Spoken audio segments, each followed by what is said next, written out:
Aktor Rizky Nazar ditangkap pihak kepolisian Satres Narkoba Polres Metro Jakarta Selatan terkait kasus penyalahgunaan narkoba jenis ganja.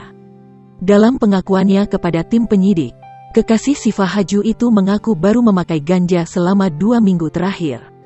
Namun, hingga kini tim penyidik masih terus melakukan observasi untuk mendapatkan bukti-bukti lain terkait penangkapan Rizky Nazar.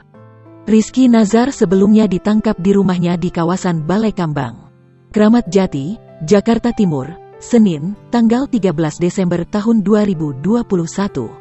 Saat ditangkap, kekasih Siva Haju itu tengah mengonsumsi narkoba jenis ganja. Rizky Nazar memulai karir debutnya di dunia akting dalam sinetron Cinta Bersemi di Putih Abu-Abu The Series pada 2012 silam. Ia berperan sebagai Alex dalam sinetron tersebut yang beradu akting dengan aktris dan aktor lainnya seperti Jessica Anastasia, Nahza Subijakto, dan Kevin Lucas.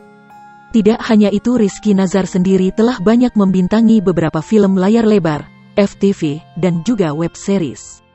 Nama Rizky Nazar terus booming ketika berhasil menyabet penghargaan aktor utama paling ngetop di beberapa film yang ia mainkan seperti Pesantren dan Rock and Roll 2013, High School Love Story 2015, Jodoh yang Tertukar 2017.